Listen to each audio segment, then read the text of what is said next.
The prairie was wide enough to hold silence like an ocean.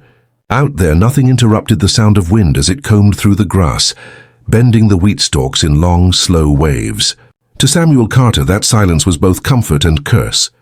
He'd lived alone on this farm for 5 years now, ever since the fever took Mary and the little boy.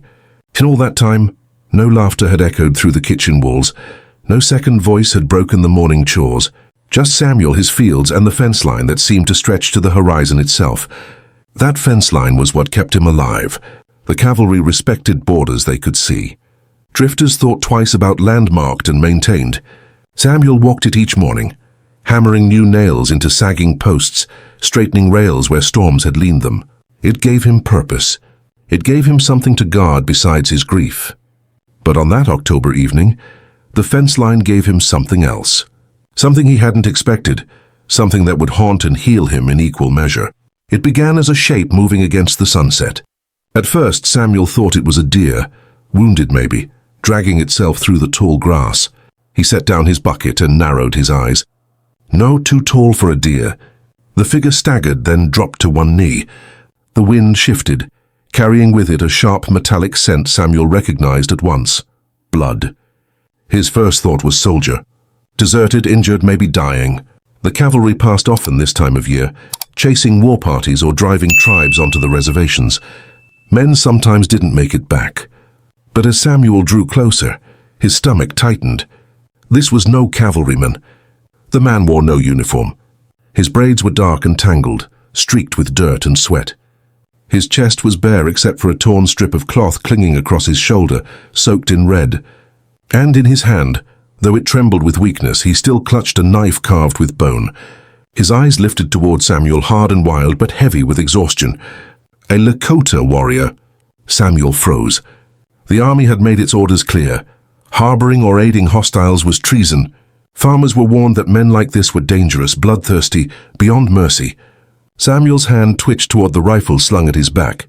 But then the warrior swayed, fell forward into the dirt, and did not rise.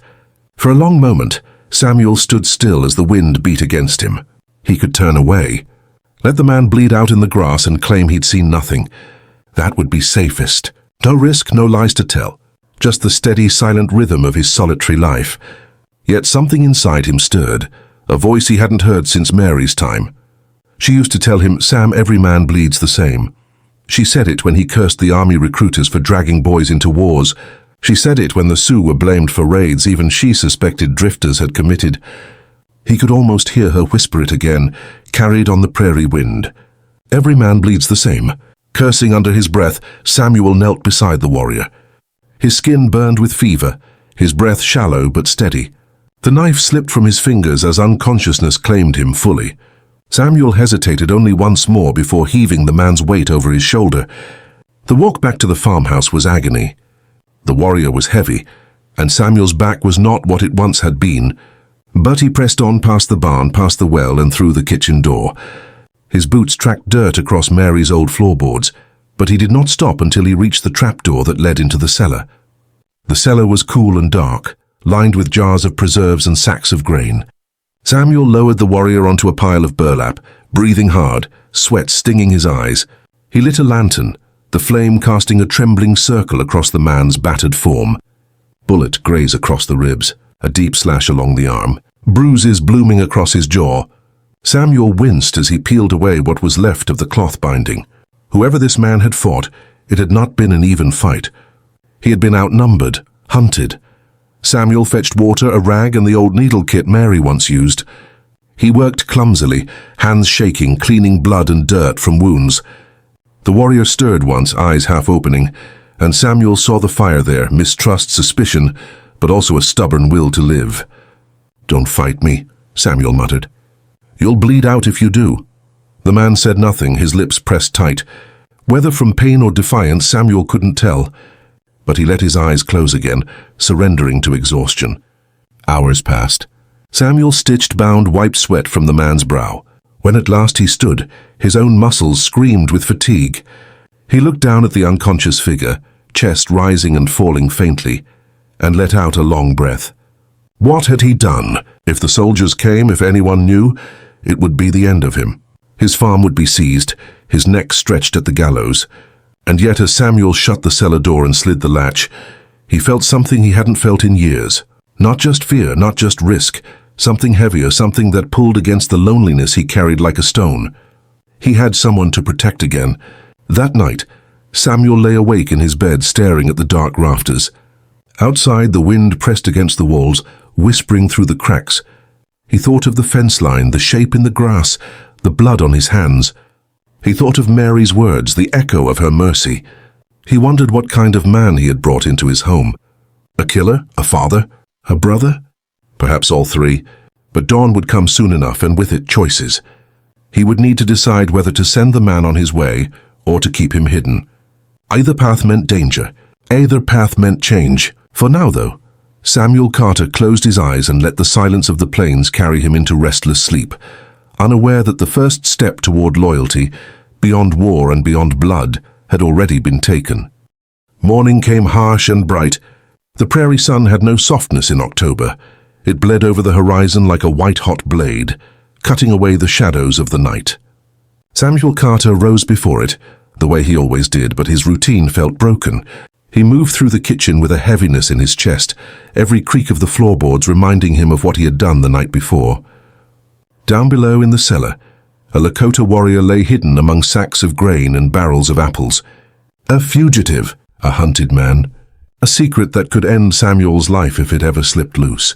Samuel boiled water on the stove, his hands trembling slightly as he dropped cornmeal into the pot. He ate quickly, but every bite felt like chewing wood. His ears strained for sounds beneath the trapdoor. Nothing. Not a groan, not a stir. Perhaps the man was dead already. Perhaps Samuel had been a fool to drag him in.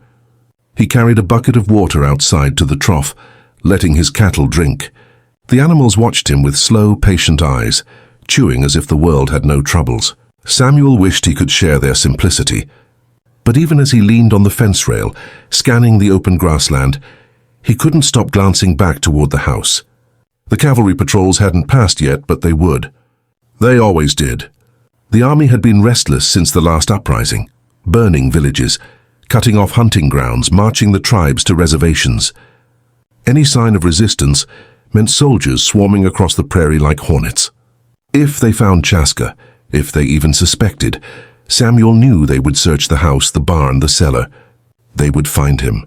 And that would be the end. By the time the sun rose high, Samuel could no longer ignore the pull in his chest. He went back inside, lifted the trapdoor, and descended into the cool dark. The lantern still burned low where he had left it. The warrior, Chaska, though Samuel didn't yet know his name, was awake.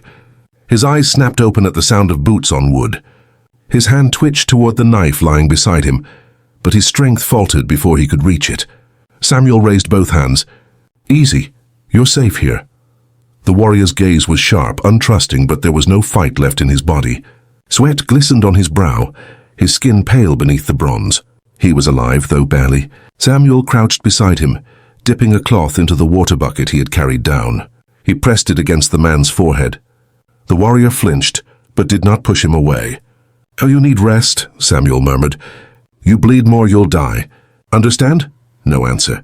Only a long, unblinking stare. Samuel wondered if the man understood a word of English. He tried again, slower. "Rest safe." The warrior's lips moved. A single word rasped in Lakota slipped out. Samuel had no idea what it meant, but the tone was edged with both defiance and weary resignation. He left food, bread, jerky, a jar of pickles, and set it within reach. The man looked at it, then at Samuel, suspicion etched deep into his face. At last hunger overruled mistrust. He tore into the bread with trembling hands, chewing like a starving wolf. Samuel watched him for a moment, then rose. He had chores to do. A farm couldn't stop running, because a secret lay hidden in the cellar. Through the rest of the day, Samuel worked the fields, repaired the barn roof, and hauled firewood. But his mind was never on the tasks. It drifted again and again to the cellar. Each sound made him jump. Each rider in the distance made his stomach twist. Toward evening, as he returned from the fields, Samuel saw dust rising on the horizon. His heart stuttered. A column of blue coats rode toward the farm. The cavalry. Samuel wiped sweat from his brow, forced his breathing steady, and walked to meet them at the fence line. His rifle rested casually over his shoulder, though his hands ached from gripping it too tight. "Morning," the officer said as the column slowed. His voice was clipped hard. "You live alone out here?" Samuel nodded. "I, Samuel Carter. Been farming this land 6 years." The officer's gaze swept the property, barn, house, fields. "Have you seen any hostiles pass this way? We're tracking survivors from a skirmish near the river." One of them slipped the noose. Samuel felt his blood run cold. He shook his head. "Ain't seen anyone but coyotes. Plains have been quiet." The officer studied him for a long moment, eyes narrowing as if weighing the truth in his words. Samuel forced himself to hold steady, to appear calm. He had lied to men before, merchants, tax collectors, neighbors, but never with this much hanging in the balance. At last the officer grunted. "Keep watch. If you see anything, you ride to the fort and tell us. Understand?" Understood. The soldiers kicked their mounts, moving on down the trail. Dust lingered in their wake. Samuel stood still until they disappeared over the rise, his heart pounding like a war drum in his chest. When the last speck of dust was gone, Samuel exhaled, his breath shaking.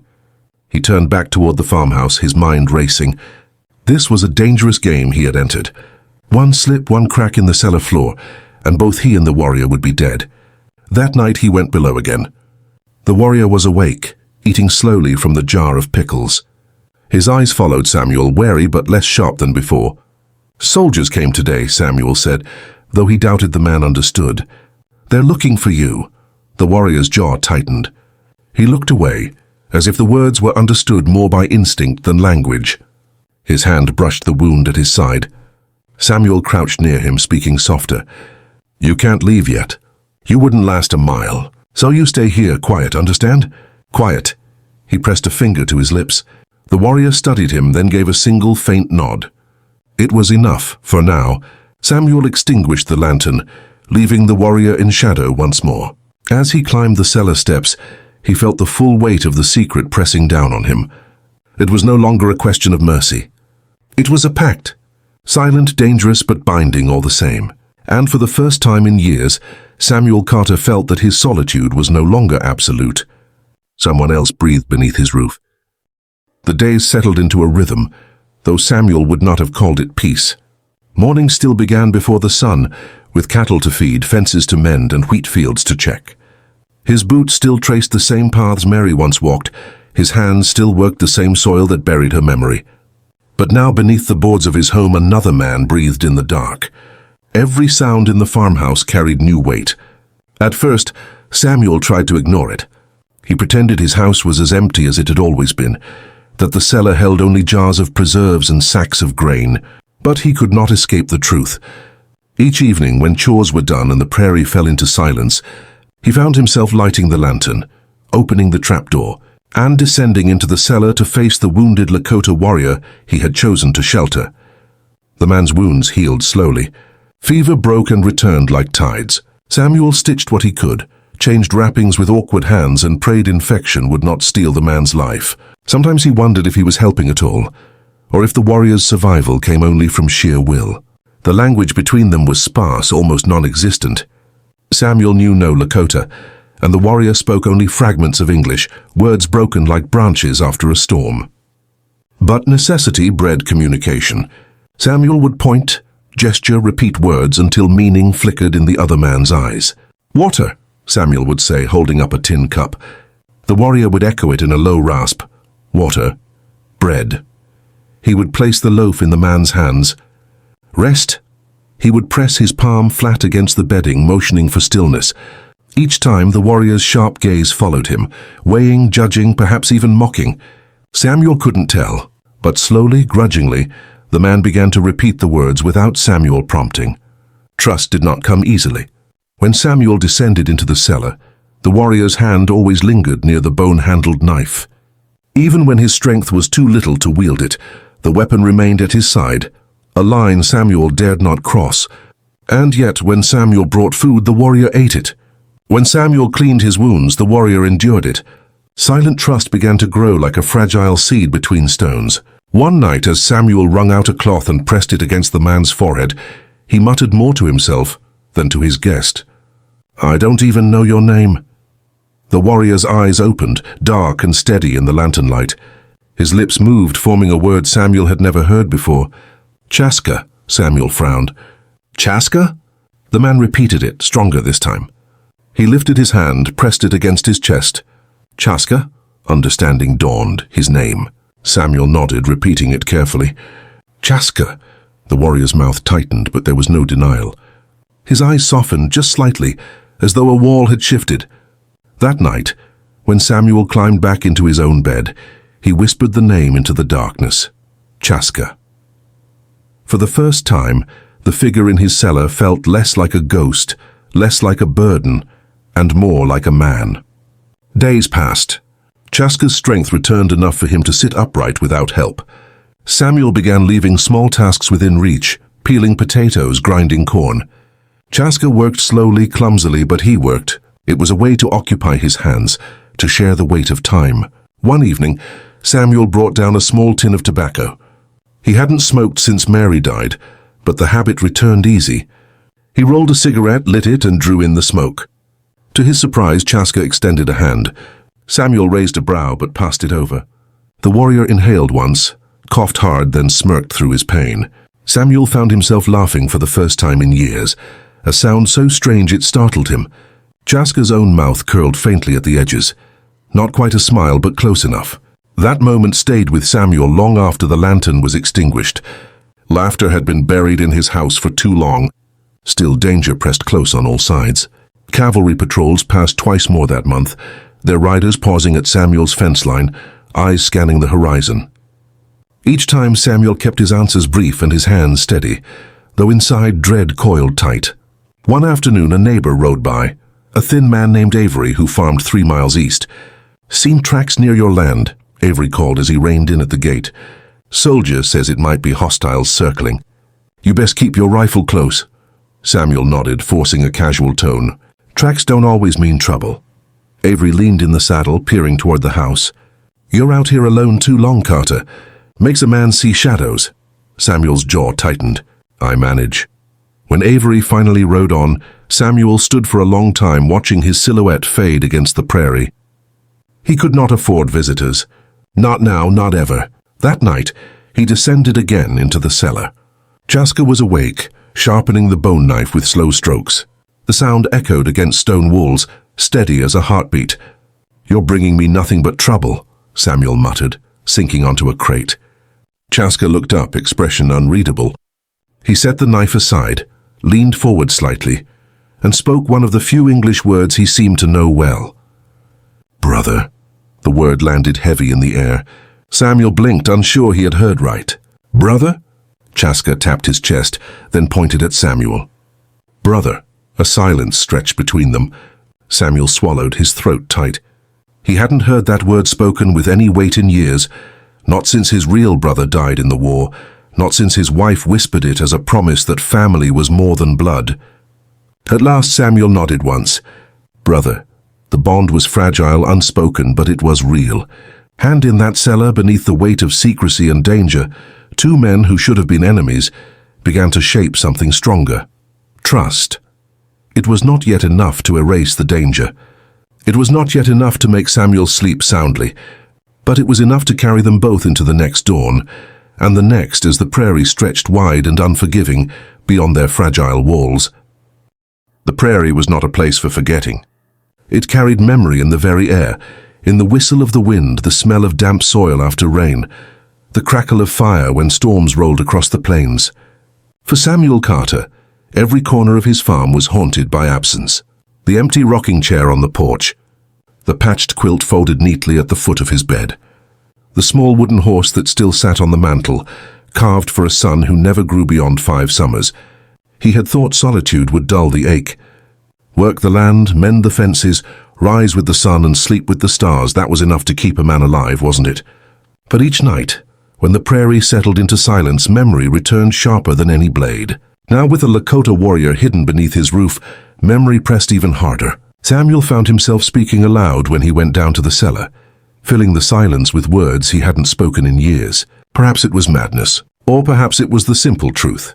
Grief needed an ear, even if that ear belonged to a man who barely understood him.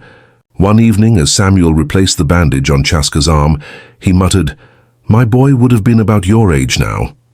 Chaska's eyes flicked to his, sharp and questioning. Samuel sighed. He was 5 when fever took him. Would have been 20 this year. He paused, his throat tightening. Strong as an ox, too. Mary, my wife, she used to say he'd grow taller than me by 16.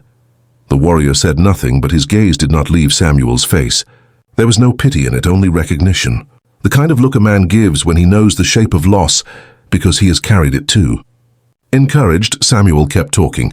Army said they'd protect us out here, said the frontier was safe. But when the cholera came, no one rode in to help. No doctors, no medicine. Just me digging graves with my own hands. His voice faltered.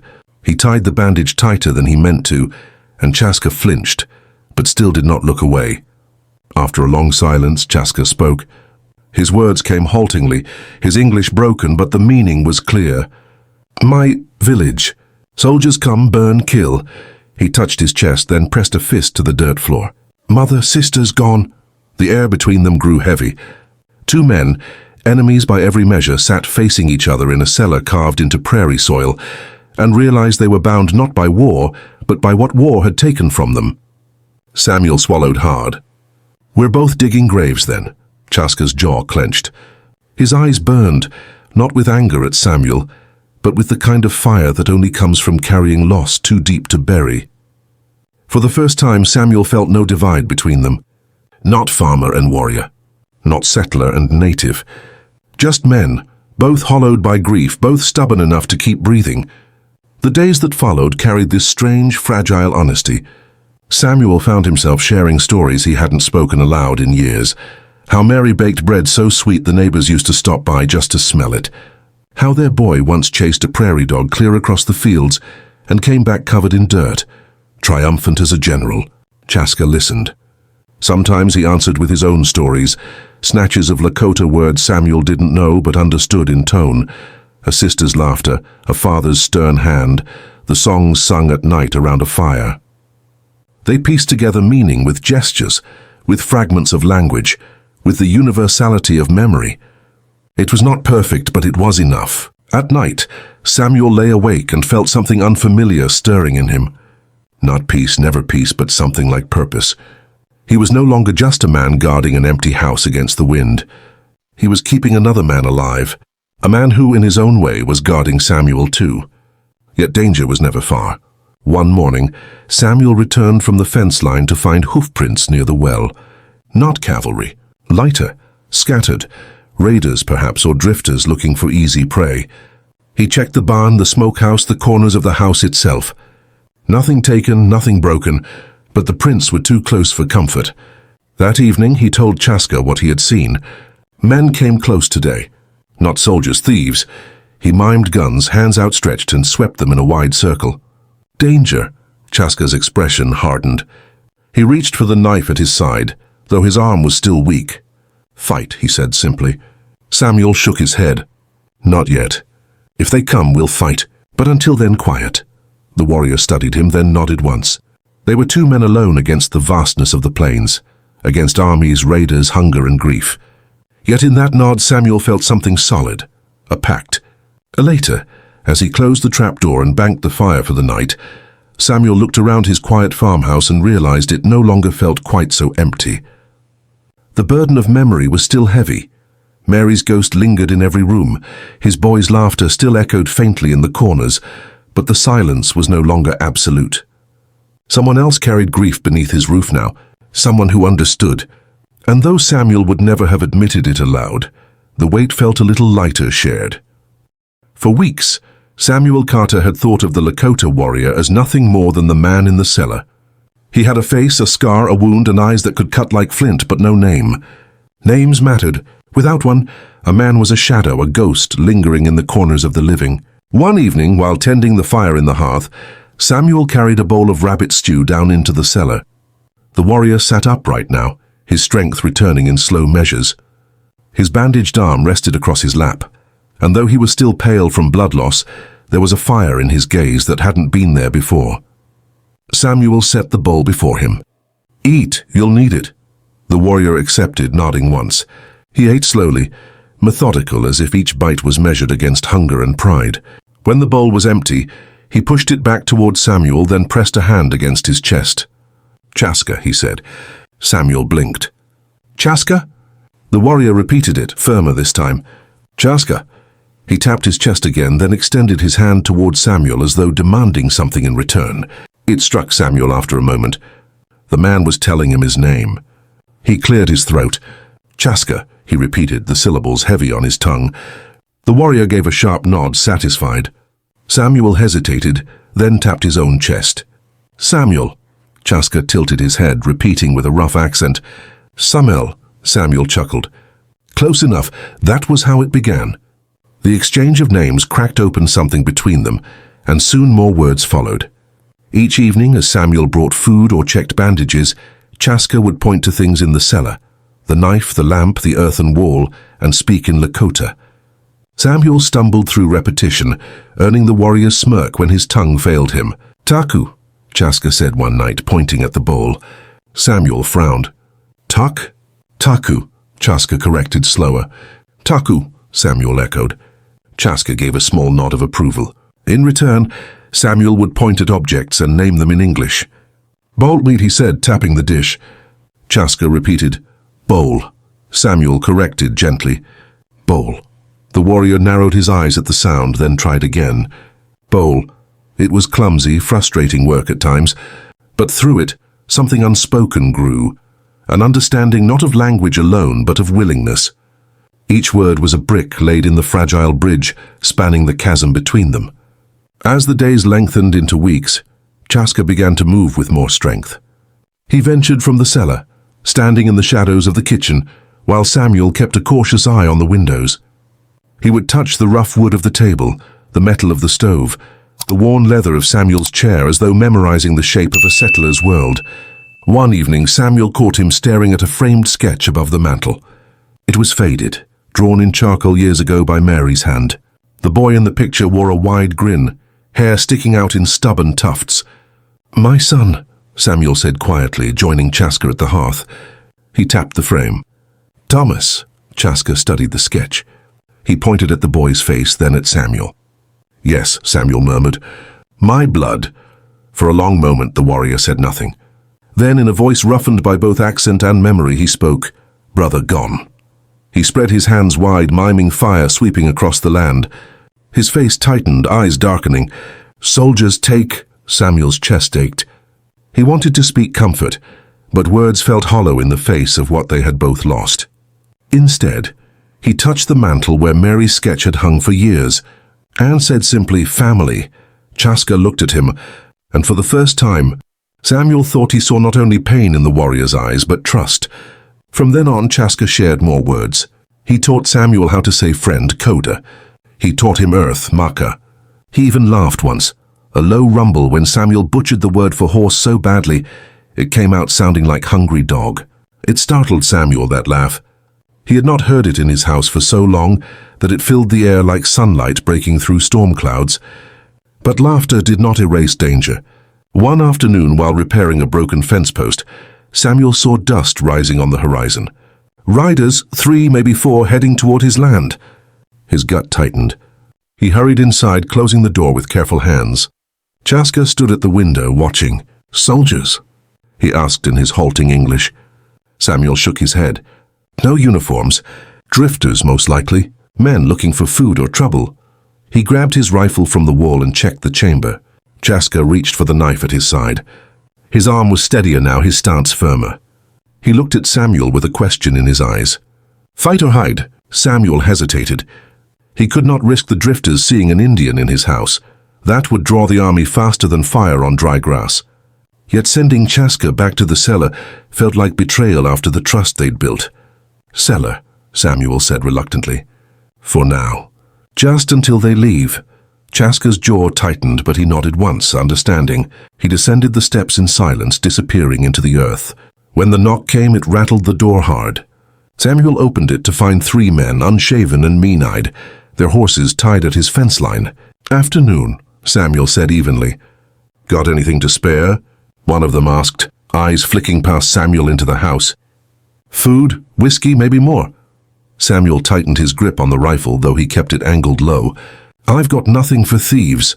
The man's lip curled. "Thieves? We are just hungry." "Then move on," Samuel said. His voice carried the edge of a man who had buried too much already and wasn't afraid to bury more.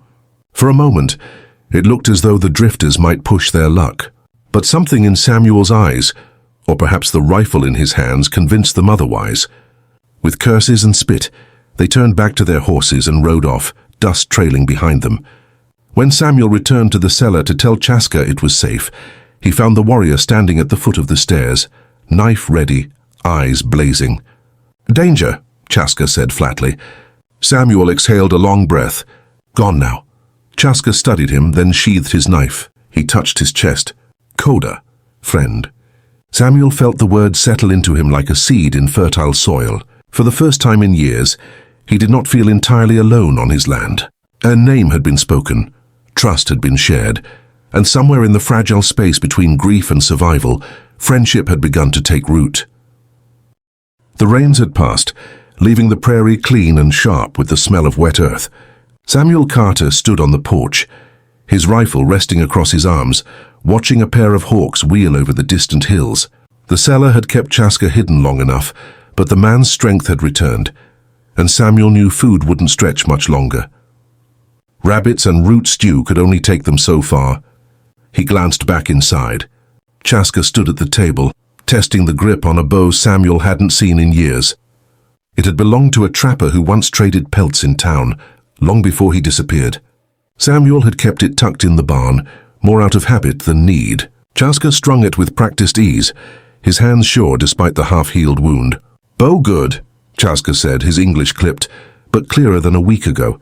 He pulled the string back, the wood bending with a creak. He released and nodded, satisfied. Samuel raised his brows. "You know how to use it?" Chaska's eyes narrowed, as if the question insulted him. He tapped his chest. "Lakota. Hunt always." Samuel couldn't help a wry smile. "Fair enough." He held up his rifle. "I'll keep to my way then." That morning, for the first time, the two men left the farmhouse together. Samuel's boots pressed into the damp grass, while Chaska moved with the silence of a shadow. His moccasins made barely a sound, his shoulders loose, his eyes never still. Samuel realized then that the cellar had been a cage. This was where the warrior belonged, beneath sky with earth beneath him and wind in his hair. They walked toward the low valley where deer sometimes grazed. The silence between them was companionable now, broken only by the calls of meadowlarks. Every so often Chaska would murmur a Lakota word, pointing to a tree, a stone, an animal trail. Samuel repeated, stumbling but learning. "Chang," Chaska said, touching the bark of a cottonwood. "John," Samuel tried. Chaska corrected softly, "Chang." Samuel nodded, repeating, "Chang." Chaska's mouth twitched, not quite a smile, but close. When they reached the valley, Samuel spotted tracks in the mud. Deer. He knelt to study them, but Chaska crouched beside him and shook his head. He pressed 2 fingers into the print, then lifted them to his nose, sniffing. "Old," Chaska said. "Not today." He pointed east toward a ridge thick with brush. "Rabbit bird," Samuel followed. He was used to hunting with patience, waiting in stillness for something to cross his sights. Chaska, however, hunted with movement. He wove through brush and grass like a wolf on the prowl, stopping to listen, crouching low, then springing forward again. At first, Samuel found it maddening, too restless, too reckless. But then Chaska froze, lifted his bow and loosed an arrow in one smooth motion. A rabbit toppled from the grass, the shaft clean through. Samuel whistled low. "Quick hand." Chaska only shrugged, retrieving his catch. He whispered a word Samuel didn't know, bowing his head briefly over the animal before slipping it into his pouch. They moved deeper, and Samuel spotted a grouse perched along a fallen log. He raised his rifle, fired once, and the bird dropped. The sharp crack of the shot echoed across the hills. Chaska flinched. His jaw tightened, and he glanced around as though soldiers might rise from the earth at the sound. Samuel lowered the rifle, realizing, "Different world," Samuel said quietly. "Guns faster but louder. Brings more trouble." Chaska's eyes softened just a fraction, and he gave a slow nod. By midday, they carried 2 rabbits and the grouse. It was enough. As they made their way home, Samuel caught himself studying Chaska. Not the wounds, not the strangeness of him, but the way he carried himself, balanced, grounded, like every step had meaning. Samuel thought of his boy, Thomas, who had stomped through the grass without care, laughing as though the earth was a toy made for him alone. For the first time, Samuel wondered what Thomas might have learned, had he lived long enough to walk beside someone like Chaska. When they returned to the farmhouse, Chaska insisted on preparing the rabbits his way. Samuel watched, arms crossed, as the warrior skinned and dressed them with skill, humming low under his breath. He rubbed herbs Samuel had never thought to use, muttering words that seemed like thanks. That evening when they ate, the meat tasted richer than Samuel expected. Different. Alive somehow. Chaska glanced at him over the fire. Good? Samuel nodded, chewing slowly. Better than mine. A flicker of pride crossed the warrior's face. As the night deepened, Samuel poured them each a cup of weak coffee. Chaska sniffed it suspiciously, then took a tentative sip. His face twisted in disgust, and Samuel barked a laugh he hadn't heard from himself in years. "You'll learn to like it," Samuel said. "Bitter," Chaska grumbled. They sat in quiet, the fire crackling between them.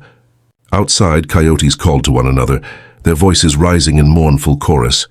Samuel felt something in his chest shift. Not joy, not grief, but a strange kinship. Two men from worlds meant to clash, sharing food, fire, and silence. After a long while, Chaska spoke. He tapped his chest. "Chaska, name mean firstborn?" Samuel's brows rose. "First son?" Chaska nodded. He pointed at the sketch on the mantel, the one of Thomas. "Thomas, first son too?" Samuel's throat tightened. "Yes." For a moment neither spoke. The firelight painted their faces. Two fathers bound by loss neither had chosen. Samuel lifted his cup in quiet salute. "To first sons." Chaska studied him, then lifted his cup in return. "To first sons."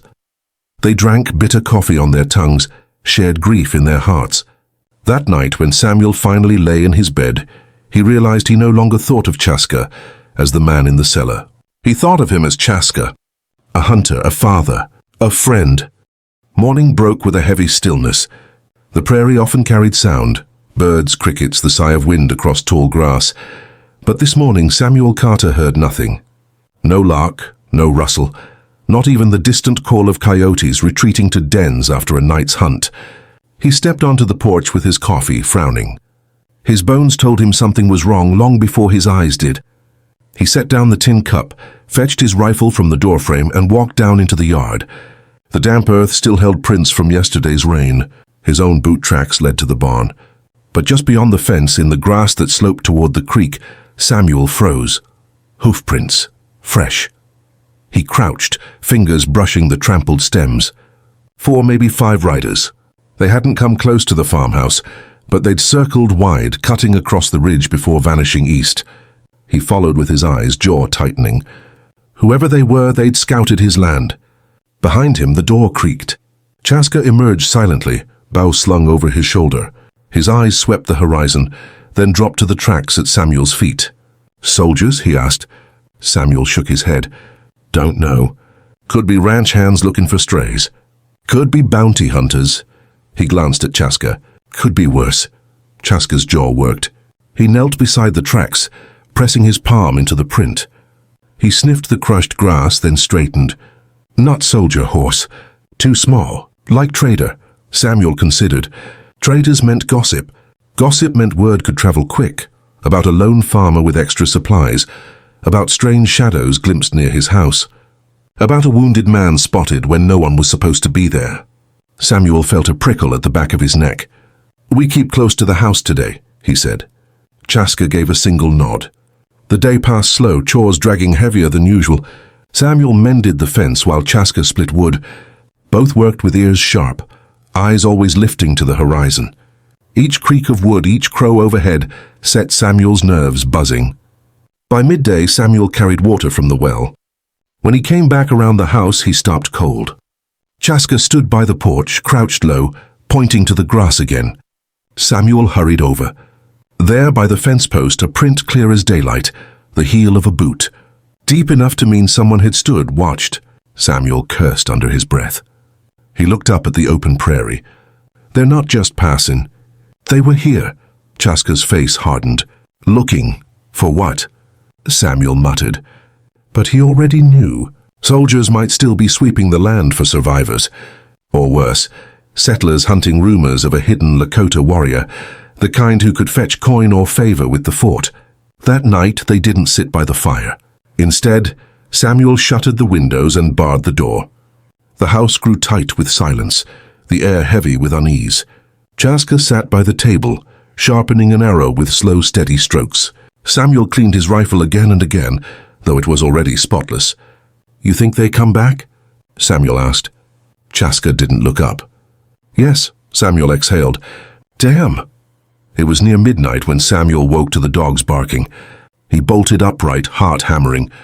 The sound came sharp and furious from the barnyard.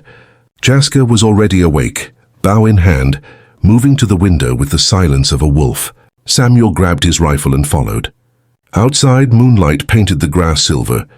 The dog stood at the fence line, snarling toward the ridge. Samuel squinted. Movement flickered there, shadows against shadows. He raised the rifle but didn't fire, not yet. Then came the sound, the low whinny of a horse. Chaska's bowstring drew taut. Samuel hissed, "Wait!" From the ridge the shadows shifted, riders, at least 3. They lingered just out of range, watching the farmhouse.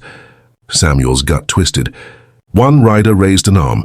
A lantern flared briefly, then snuffed. A signal. Then they wheeled their horses and disappeared into the hills. The dogs quieted, but Samuel's pulse did not. Chaska lowered his bow, expression unreadable. "They come soon," Samuel swallowed hard. "They know someone's here." Chaska's gaze turned toward him, dark and steady. "They know you, not me." "Not yet." Samuel clenched his jaw. "All the same, they're coming back." The following days stretched tight as wire. Samuel worked as normal, but he kept his rifle slung across his shoulder. Chaska moved around the house like a restless spirit, always listening, always watching. On the 3rd day, Samuel found another set of prints by the creek. Smaller this time, scouts on foot. Whoever they were, they wanted the farmhouse watched. That evening, Samuel spread a map across the table. If they're soldiers, they'll come in numbers. If they're bounty hunters, they'll come mean. Either way, we can't stay like this. Chaska leaned over the map, his finger tapping the hills to the west. "Safe here. Deep canyon. Hard to find. You've used it before?" Samuel asked. Chaska nodded. "My people camp there. Long time." His voice softened.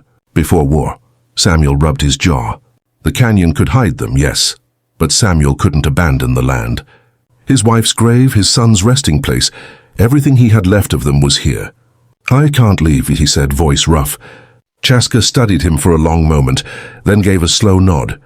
"Then we fight here." Samuel looked up, startled by the certainty in the warrior's voice. Chaska's eyes burned steady in the lamplight. "Your land." "My promise." Samuel swallowed, throat tight. In that moment he understood. The man he'd hidden in his cellar wasn't just his secret anymore. He was his shield. Together, they would defend what mattered. And Samuel realized something he hadn't dared admit until now. He trusted Chaska more than he trusted the law, the army, or even the neighbors he once called friends. Whatever came across that fence line, they'd face it side by side. The storm broke on the 4th night.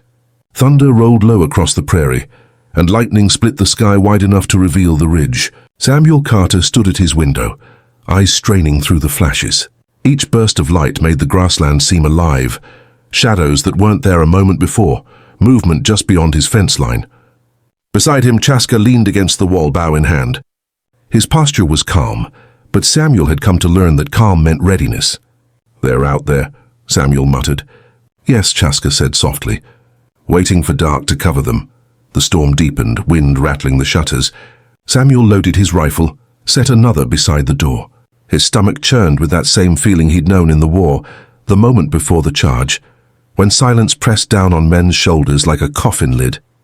Then, through the thunder, the dogs erupted. Their barking was savage, a frenzy of sound that carried panic beneath its teeth. Samuel cursed, yanked the door open, and was hit with cold rain. He could barely see through the downpour, but shapes moved at the fence line, men on horseback, others on foot.